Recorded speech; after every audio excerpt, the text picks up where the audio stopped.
Okay, we have lesson 3, more on point, estimate, and confidence interval. Okay, our learning competences.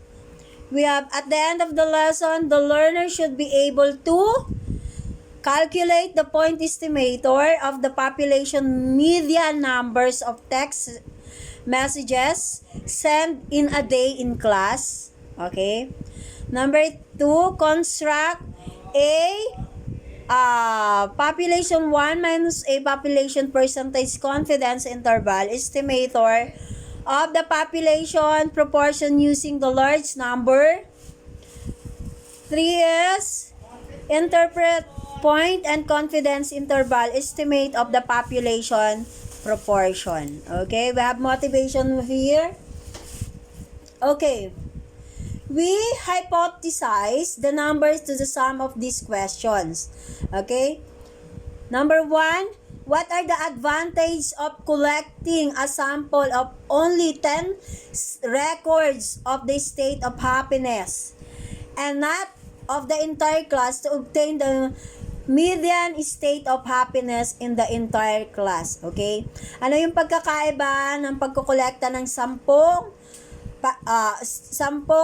records of the state of happiness? 'Di ba? Tayo naman hindi araw-araw masaya. 'Di ba?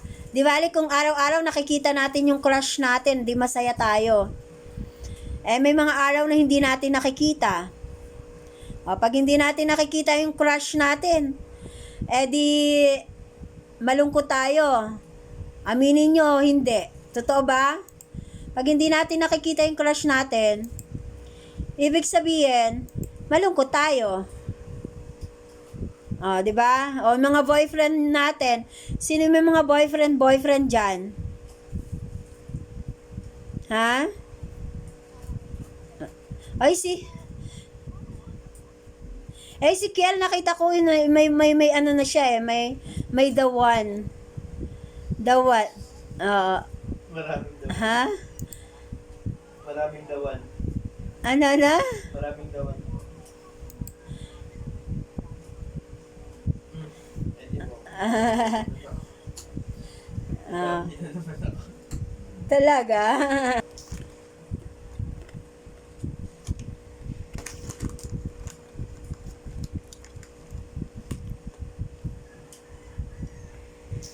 Okay, tingnan naman natin ang example class of data. We have number 1, 2, 3, 4, 5 hanggang 20. Okay. Get the mean, median, and mode. State of happiness.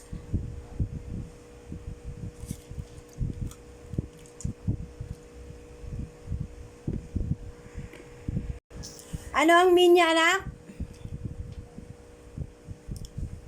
6.625. Mode.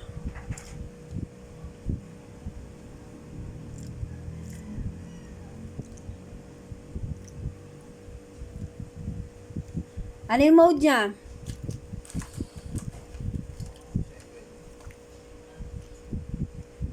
Madaming mode yan.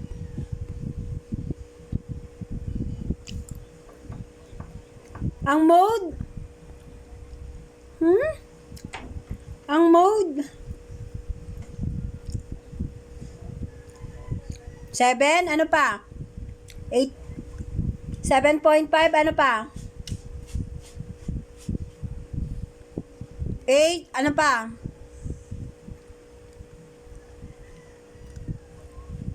4? 5? Okay? Yan yung mga mode niya. 6.5 meron din. Okay, next tayo. Ano naman yung median niya? 12.75. Ano yung median niya? 12.75. Median? Sure ka? 9.5365. Paano ba pagkuha ng median? 6.75. Okay, that will be the median. Okay? Next tayo. Computing and displaying numerical summaries.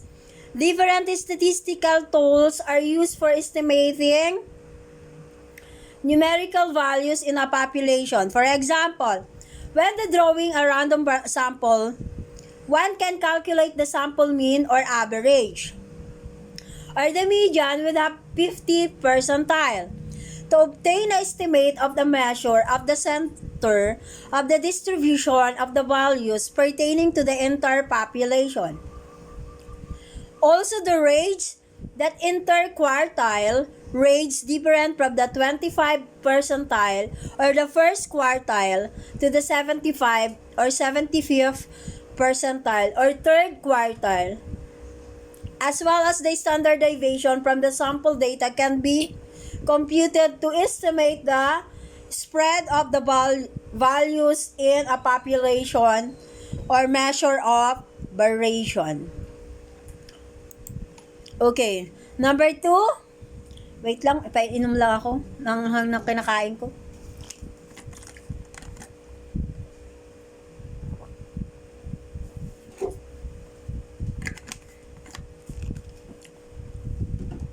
Okay. A box and the whisk plot is a graphical summary proposed by the John Turkey for a data that uses the 5-number summary: minimum 25 percentile, median 75 percentile, and maximum, to the graphically display the distribution of the data set while highlighting measure of the center median. Other positions, 25th and 75th percentiles, and measure of variation range, interquartile range. This plot also allow us to identify outer layer numbers that are very different. Okay? From the rest of the data, some features of the box plot of a sample data set will be used to construct interval estimate for the median of population. Okay? May pan-third. Kailangan kukunin nyo yung mga computing nyo, yung mga numerical summaries. Pangalawa, i-visualize nyo yung distribution. Okay? So, to construct a box and whisker plot, we should compute the 5-number summary of their sample data. Identify the minimum and maximum value in their sample data and proceed to compute the quartiles. Okay. Then, the median or second quartile or Q2 is found by locating the midpoint, midpoint of the entire order sample data set. Since we have an even number of data points, in the example used here, we have two. Ano ba yan? Saan yan?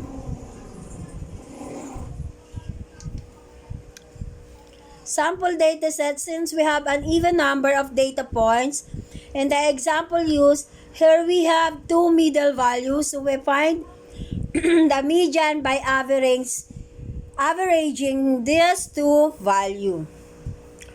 Kukunin nyo yung dalawang middle value, find the median by averaging two value. Okay, inaano na sa inyo kung ano yung mga makukunin.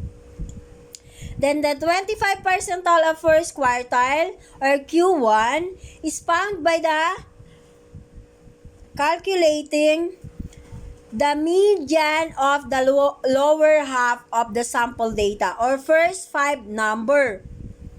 For the sample data, Q1 is the sole value in the middle position or the third data point of the first 5 number.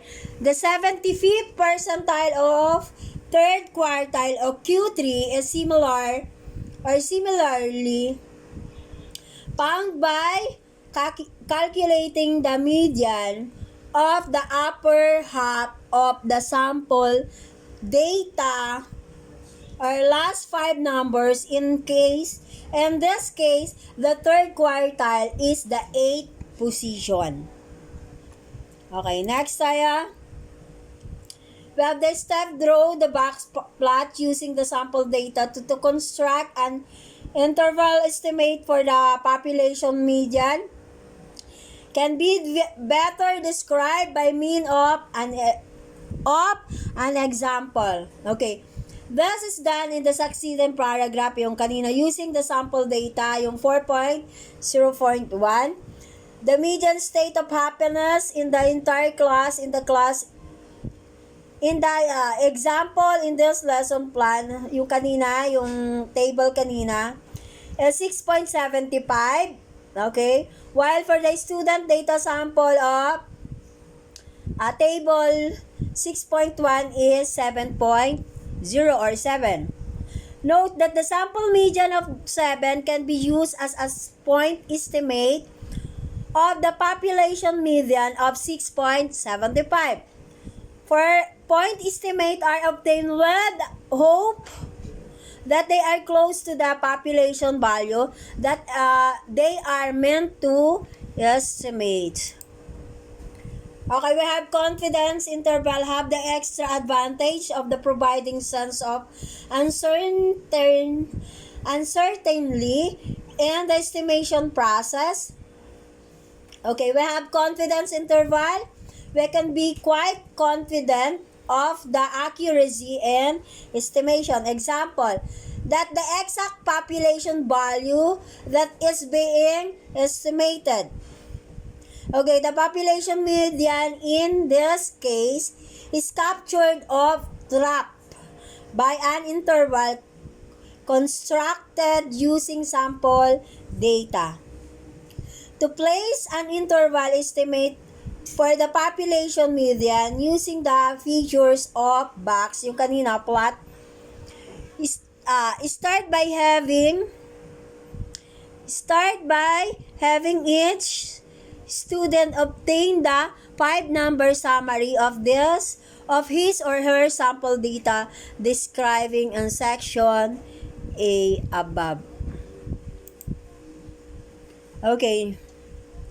We have noticed that the smallest level of happiness for the sample, the median value on quartile 2 of 7, indicates that about half of the learners in the data set have state level of happiness less than or equal to 7.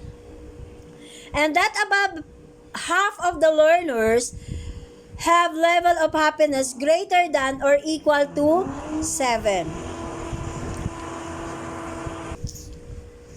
The first quartile of the student data sample 6.5 and the third quartile is 7.5 cm. Then this value for the quartile 1, quartile 3 indicates that above 25%. Okay, of the learners in the sample have level of happiness less than or equal to 6.5 and above 25% of the learners have level of happiness greater than or equal to 7.5. This value also indicate about 50% of half of the learners in the sample have level of happiness between 6.5 and 7.5. Okay. Ang level ng happiness ng mga learners ay between 6.5 to 7.5.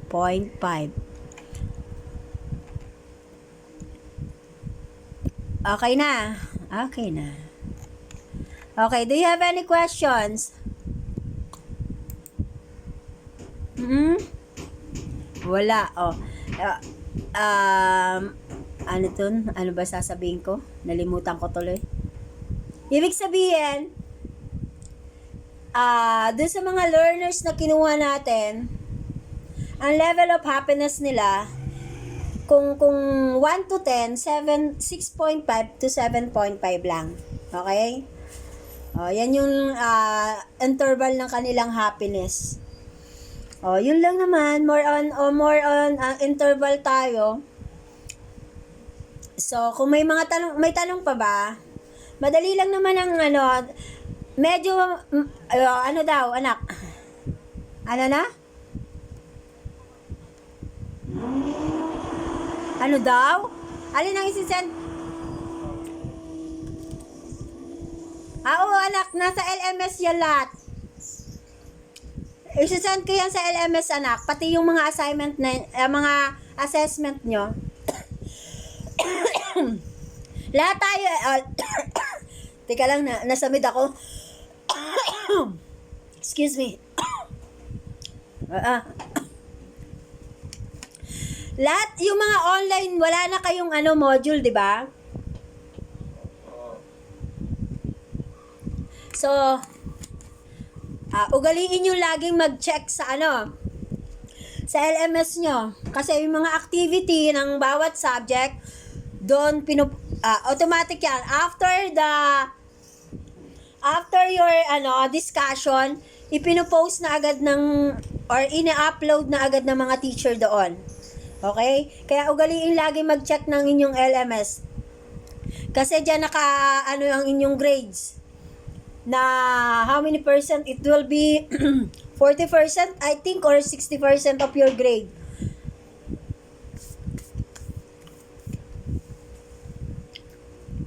Ay kukunin dyan. Okay? So, siguro mamayang gabi, pag sinipag ako, i-upload ko na yan. And then, yung mga activity hanggang Friday or hanggang Saturday, kailangan may pasa. Lesson 2 and Lesson 3. Okay? Do you have any questions? May tanong pa? Okay. Sigurado?